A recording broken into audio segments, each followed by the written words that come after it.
50 minutes from now, right? What's 50 minutes from now? 47. 30. 147? 50, 50, 50. 120. We'll give them like a couple minute extension. There you go. Oh, you did it in reverse. Did I? Yeah. Jason's playing. Oops. Maverick. Jason plans are Punished Maverick. So that's not Jason. That's That's Alex. Alex. Yeah. Okay. So at least we know who.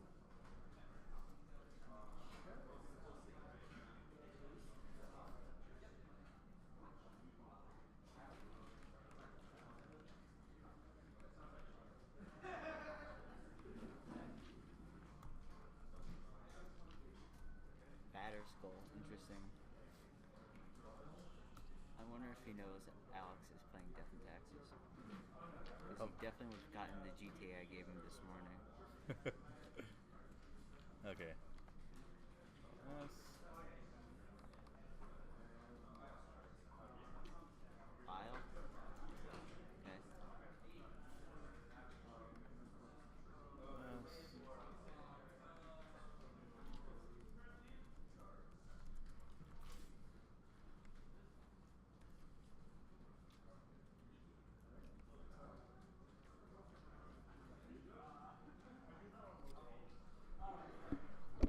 And this just needs to be here.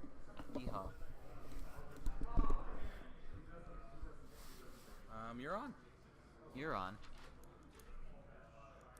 And where is Twitch? Live dashboard, 15 viewers. Where is Twitch at? And then we're good to go. No, you don't get Twitch on your phone. I don't have Twitch. How inconvenient. You can do it on a web browser. No, he said it was easier to do here. We just want to see chat. Yeah, just to like view it. Yeah, just go in as a normal user, just as if you're watching the stream. I want to make sure.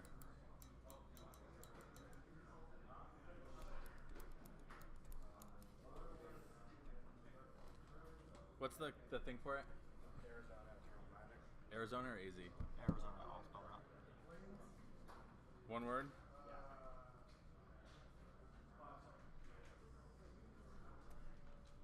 This is a few seconds behind us. Yeah, it'll always be. So if I'm Jason here, Alex is definitely going to get a GTA.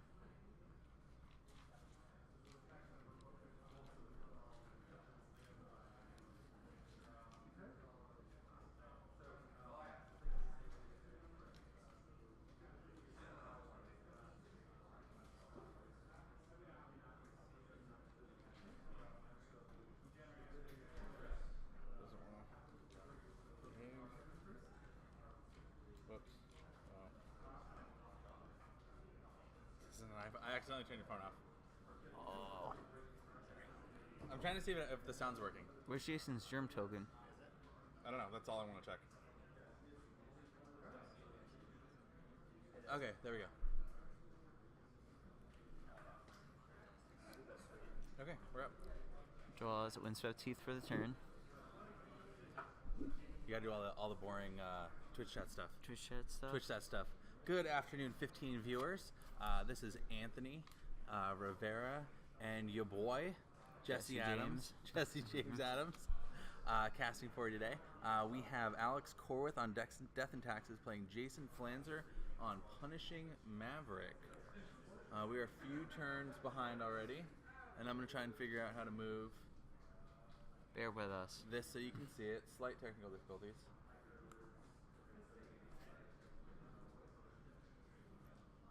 And now we know what deck they're playing. Takes one. There we go. Sylvan Library. Yeah, he did it. He sequenced it correctly. Okay, so we're a few turns in. We have an Aether Vial and a Stoneforge Mystic on Alex's side, and a Stoneforge Mystic and a Batter Skull on Jason's. There is a token. There's a germ token, which I forgot to give Jason this morning. So we have a hard cast Thalia, Viled in Mother of Ruins on Alex. We have an active Stoneforge Mystic and an active Mother of Ruins at this point. Earlier I mentioned Jason got the Batter Skull. I'm not sure if he knew Alex was playing Death and Taxes, which is the main deck he plays. So obviously getting a GTA would have put him in a better spot to just take over the game from here.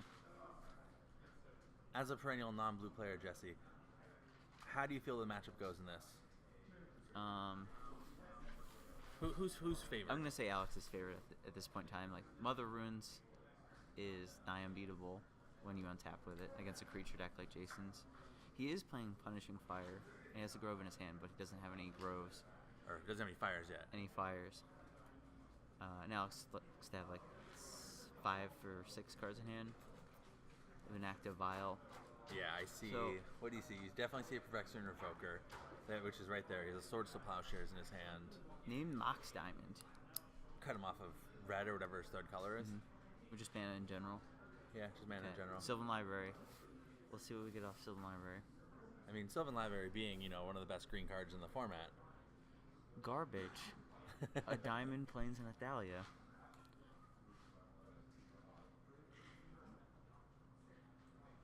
I'll probably just put the Plains on top and play it. Oh, wow, look at that.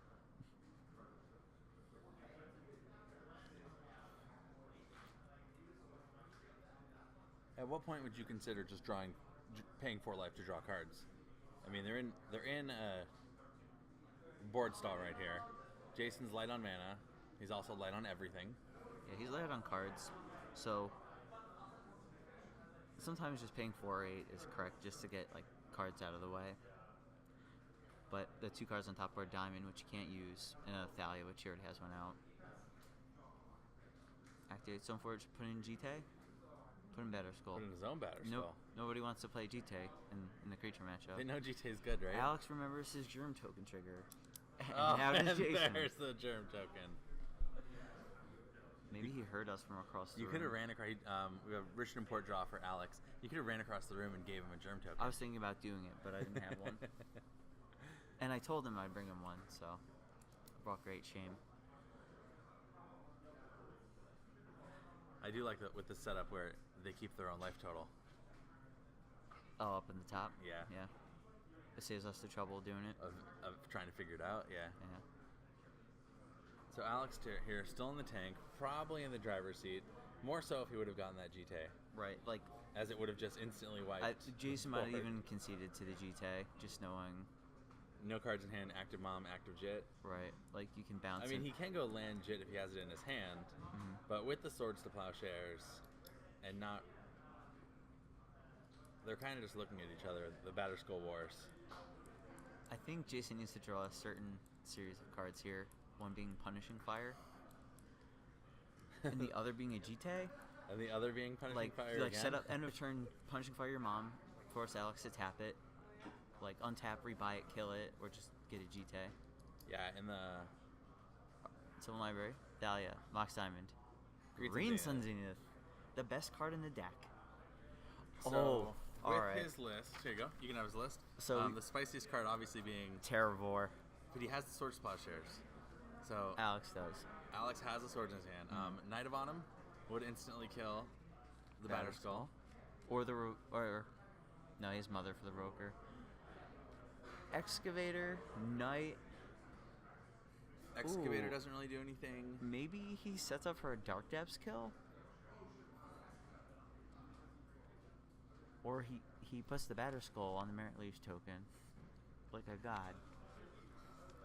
Well, with the Swords to Plowshares in Alex's hand, that he probably doesn't know about. I mean, destroying the Batter Skull seems like... Loose. The straight up best play right now. You destroy the Batter Skull, he doesn't have enough mana to return it, so it is just dead. And then you have the Batter Skull advantage, giving you more time to grind your opponent out. Giving you more time to find the Punishing Fires, which he absolutely has to find if he wants to win this game. Or Barbarian Ring, not a colored source. Oh, Swords to Plowshare on the Stoneforge. Not sure why. That's a big deal. Yeah. So he can't recur Batter Skull at a effective cost. He doesn't cast the Green Sun Zenith. Oh. There's the Is that Caracas. allowed? There's the Palace Jailer. That is a card we were talking about playing. Because becoming the Monarch in a game like this is absurd. Once again, probably game winning. It's something you can't interact with.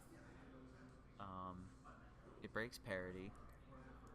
Alex is playing Mother of Ruins, so there's like a definitive way to, like, if you ever lose becoming the Monarch, bounce Thalia.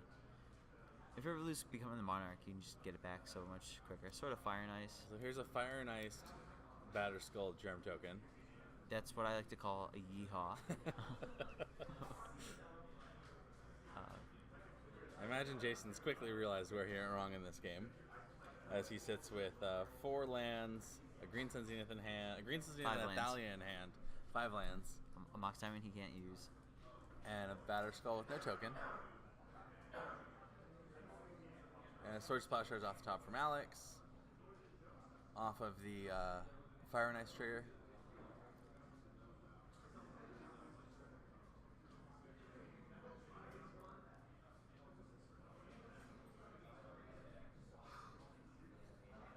That turn 1 Mother of Runes is just so... Well, it wasn't turn 1. He vialed it in. Oh, true. An early Mother An of early Runes, I Mother. should It's say. an active Mother of Runes, Right. I think. An unanswered early Mother of Runes in a creature matchup is... Okay. End of turn, picks up the Batterskull. Picks up his deck with that top 3. He still has the Green Sun Zenith. Not exactly sure what it's going to do at this point, but he has it. Or why he didn't cast it last round. Yeah, I'm not sure. Like, he was trying to save the Batterskull from, like, a non-main deck answer. Like, he's going to answer the Germ. Not, like... Jason has Knight of Autumn, so I can see Alex, like, respecting that. Or Pride Mage to, like, save your Batterskull. But at this point, you have... But I would definitely want to cast a Green Sun for something. Knight, Excavator. He's just behind on cards. Yeah.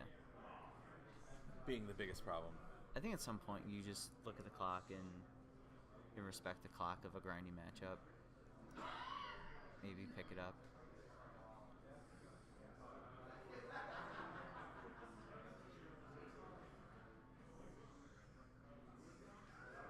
Jason in the tank pretty hard here.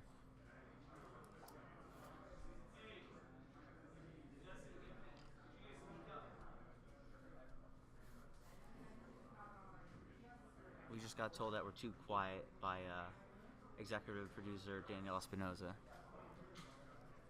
We can read Twitch chat though, so if we're being too low, we now Tell have us to scream. Tell us to scream.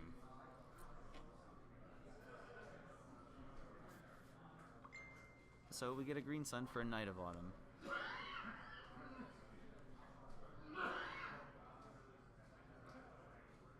And he's gonna probably, target the Batterskull. So now we have a Germ with a sword on it, which is pretty sick. A still alive Germ. I would respect that Germ. Well, we know Corwith does have the Sword Splash Airs. Correct. And it can just attack anyway.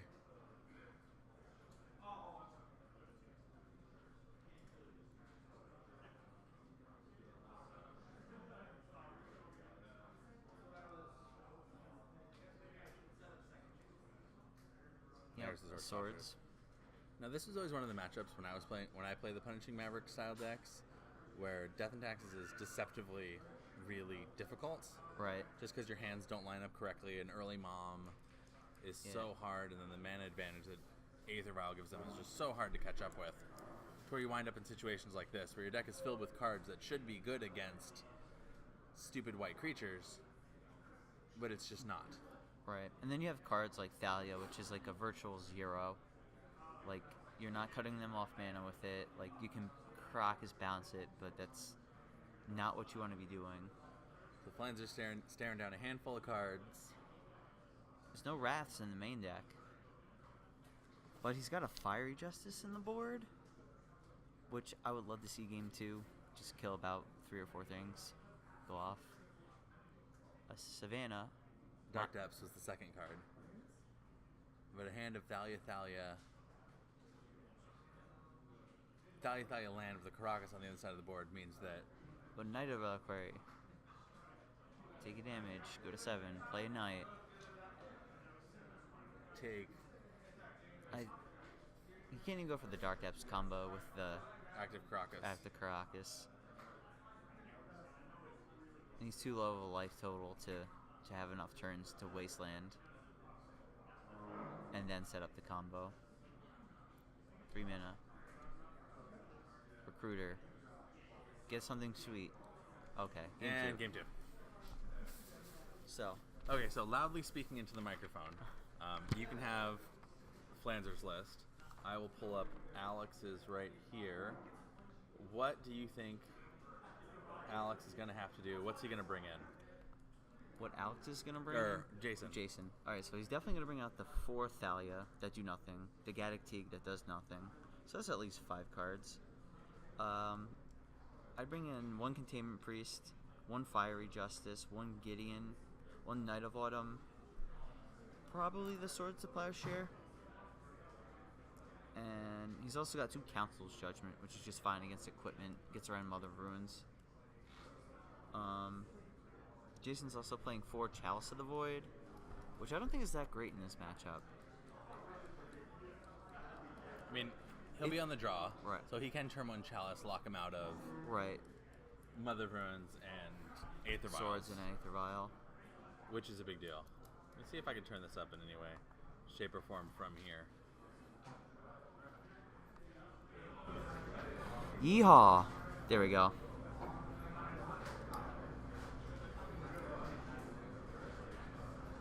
That might work a little bit better. There we go. He's taking out the Thalias, and he's looking at the Chalices. Oh, he put him down. I mean, maybe you take him on the draw. Don't take him on the play. I like that. Jason and I actually got lunch yesterday and talked about a bunch of matchups. This was one of them. Okay, we got a much better on volume. We figured it out. Thanks for the feedback. Okay, so from the Death and Taxes side, I definitely see a big spicy Cataclysm on the board. Cataclysm could be huge game. Which could be huge. 2 Rest in Pieces most likely come in just to keep the Knights small. It's very good against Knight, Excavator. We decided not to play any Loams because they don't work well with Thalia or Excavator. But also making Punishing Fire and Green Sun cost more. Cutting you off Punishing Fire is pretty good. I mean, other than that, Corwith is running a main deck Brightling, a main deck Mangara, and a main deck Palace Jailer. So he has some spice. Yeah. Which he can go find with his recruiters. He has some spice of his own that definitely will swing the matchup in his favor. What are you looking at? A Walking Ballista. I mean, if he shouldn't have Thalias in. Walking Ballista is good against a lot of these. It's really good against Death and Taxes. Right. But in Mother Rune's Mirrors, it's pretty good. In Mother Rune's Mirrors, it's pretty good. In the Chalice of the Void matchup, though, not so much. I probably wouldn't bring it. Maybe he brings in his own Gideon.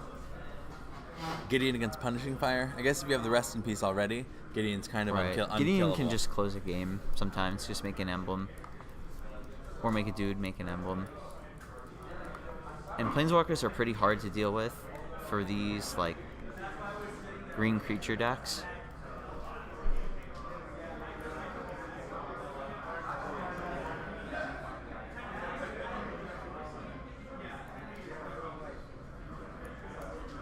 Okay, we have bomb audio according to chat. Yeehaw.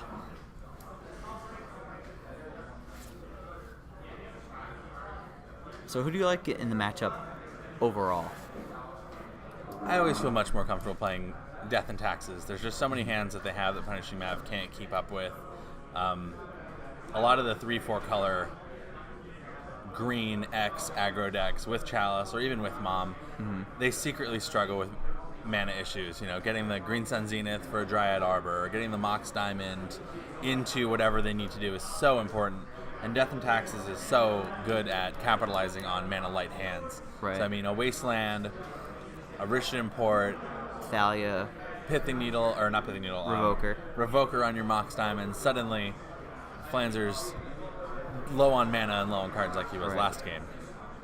He is not playing a 4-color version, so he's not worrying about getting double black to cast Liliana or any black cards, but he is playing extra colorless mana, which don't really help him in the Thespian stage, the Dark Depths, and the Maze of Ith. So it really, with the 4 Wastelands, it really gives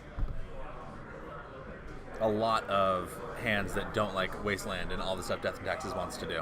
Right. What do you think? What's going to happen?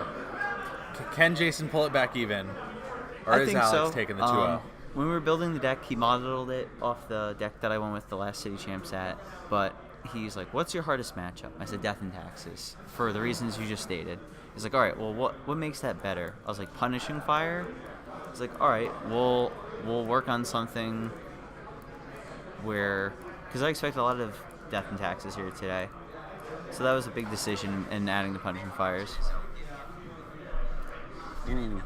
So we have a Plateau Pass, which I don't like at all. Turn 1 Vial. He does have the Punishing Fire this game. He does, which is huge. And then to answer commentary, this is Anthony Rivera and Jesse James on commentary. That's Twitch chat. Twitch chat feedback. They know who I am. I'm the Avondale City Champ. So, ooh.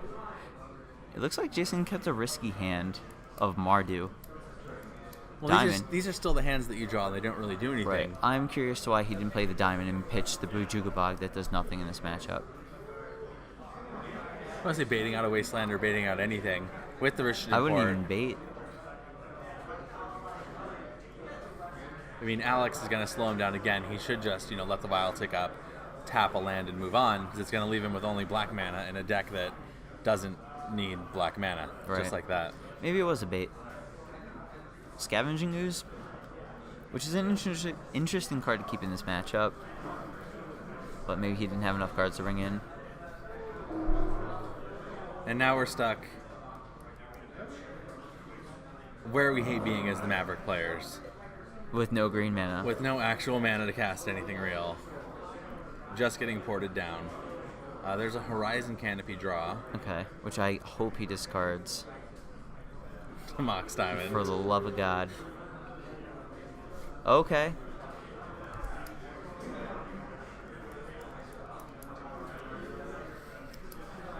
I think Korva should activate Vial if he's going to at all this turn, because currently Jason can't cast Punishing Fire. Oh. There it is. A Revoker. Ooh. I'm not sure. So he could have just chose not to do that. Yeah, I was gonna say he could have just not discarded the land and played the land. Right. To Punishing Fire the Revoker. He doesn't have the red yet. He has the Plateau. I meant on a later turn. Yeah. Well, I mean, he could Punishing Fire next turn in response to the. And then in response to the port. Yeah. I'm just a bigger fan of just letting the diamond die. Wasteland. There's the Wasteland. Okay. It might be time to find a backup match.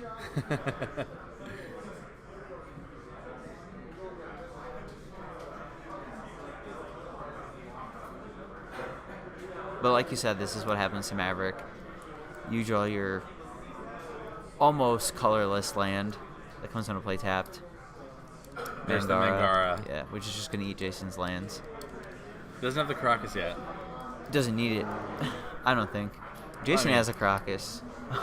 So Jason could just bounce it right now. But that also further taxes Jason's mana. Right. Because then the Crocus is going to be forever tapped. Because I imagine he's doing his end of turn. Most likely.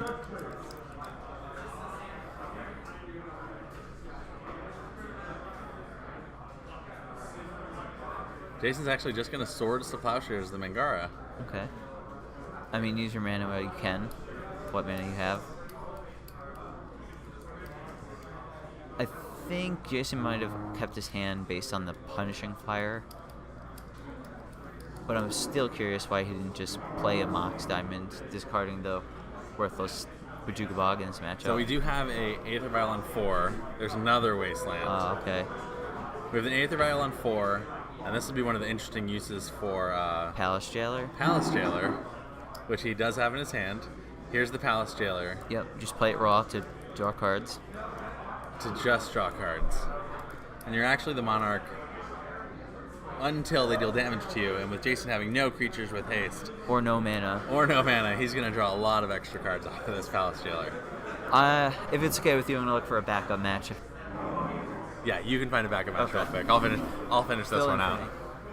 How's it going? It's fun. The backup match. Would you like to guest cast? Yeah. I shouldn't look at deck lists. Oh yeah. Yeah. We're going through the motions here, searching for a backup match. Alex has played a Stoneforge Mystic to go along with his plethora of lands, Monarch token, creatures, wastelands, Rooted Imports. Jason's still trying to find land to climb back into this game. The Mox Diamond has been revoked. The Bajuka Bog has been tapped the whole game. And there's the second port if he chooses to just swing away.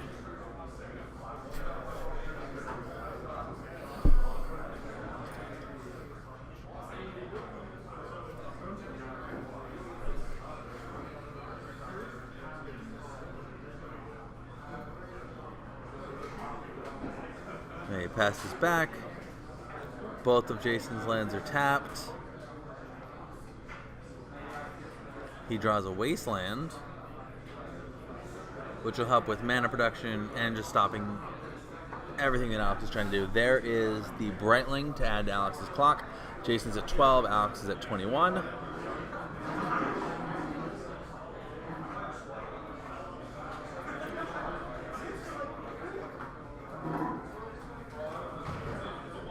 This is the worst feeling as the Punishing Maverick player.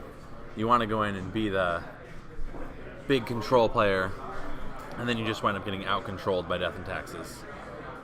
One of the reasons why Death and Taxes is just so good in this format. So I couldn't find anybody that wasn't Already in Game 3. right. Also, this game is still going on for whatever reason. But I get it. You gotta smoke him if you got him. So he did miss. Alex has added a Brightling Wow. and a Flicker Wisp to his board. And Okay. there's the scoop. Now I can get back up again. There's the scoop. Alex Korth beating Jason Flanzer. Death and Taxes over Punishing Mav. 2-0. And I actually missed updating that information.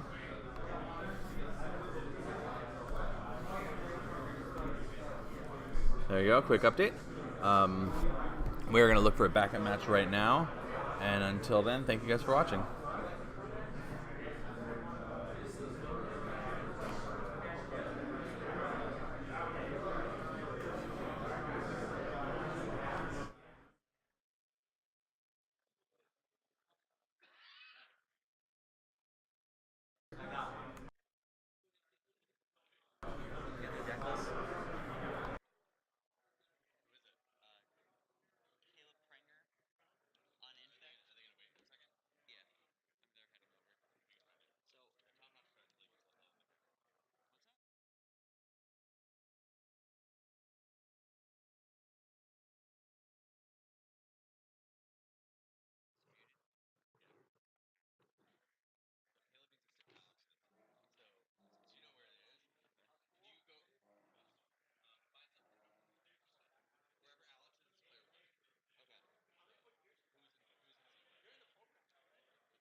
Okay, Anthony and Jesse back here. We are going to Game 3 of Caleb Pranger on... Infect. You're telling me Infect, but he just went turn 1 Nettle Sentinel. Oh, he's playing Elves. He's playing Sorry, Elves. He's literally the Infect guy. We are on We have a dual deck Tribal. matchup here. On Tribal. We have Caleb Pranger on Elves against Dan Ford on Goblins. Game 3. We have land Nettle Sentinel for Caleb. Dan is going to lead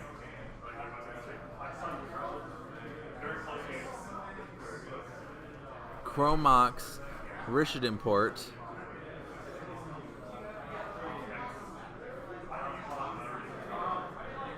Into something. Into the tank.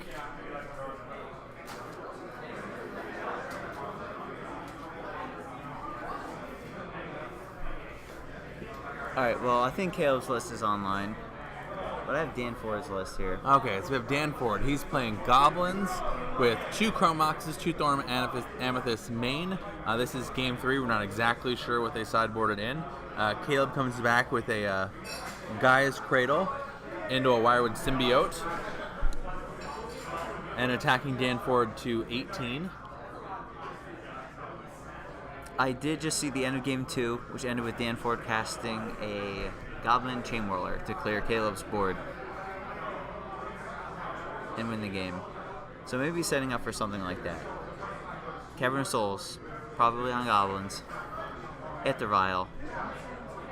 Pass. Okay, so unfortunately for Dan, this is prime combo turn for Caleb.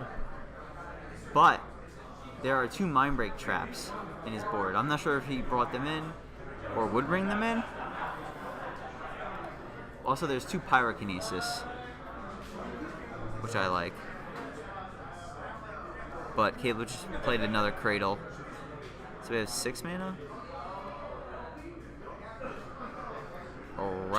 Rex Age on the Aether Vial. Ooh, kills the Mox. Mox Diamond. Interesting. I think I'd rather hit the Vial.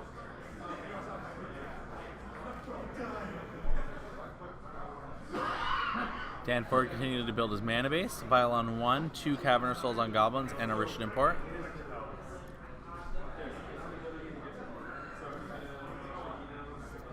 So I imagine Dan's going to have the inevitability in this matchup, because eventually he will just wipe the board. So Caleb kind of has to push the gas here. What is this card?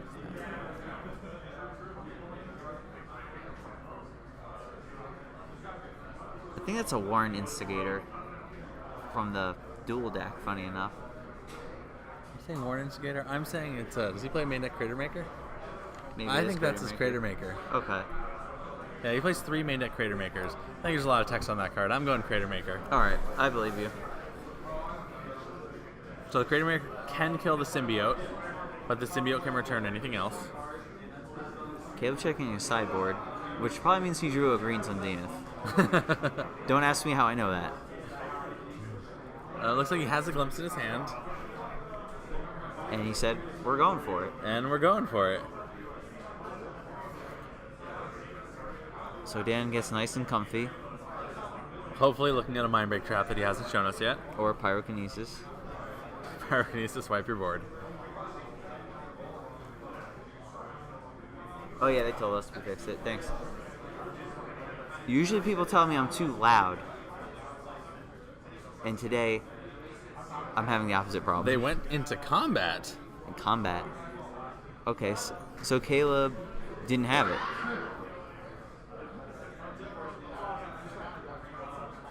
Or maybe he's baiting something here. Okay, he wants to reset. Kill the Vial. Which I think he should have done in the first place. Dan already had 3 mana, which he was using 2 of it for porting. There we go. And pass.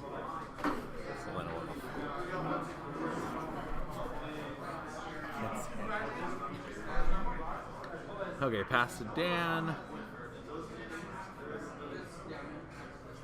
Caleb, end of turn. Visionary. Or no, main phase, sorry.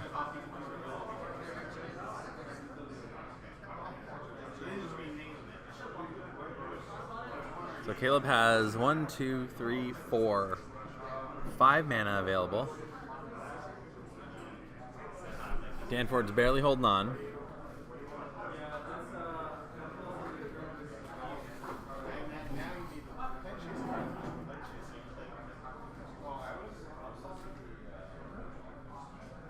So Caleb's doing math, which is something I don't usually see him do well.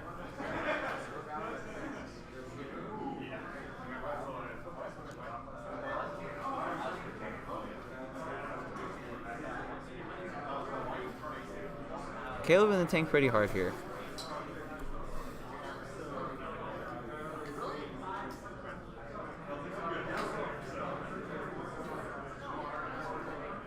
Make 4 mana.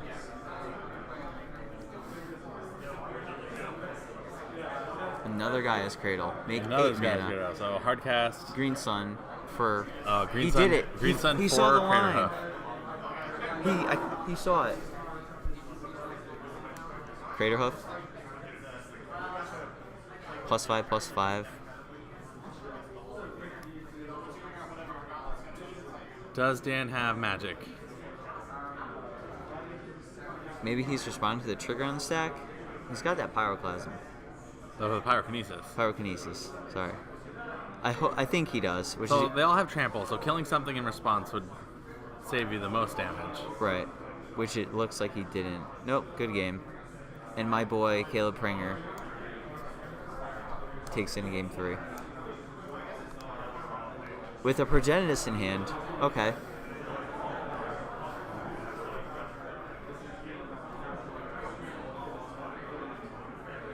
I'll go look for another match. No, that's it. No, that's it.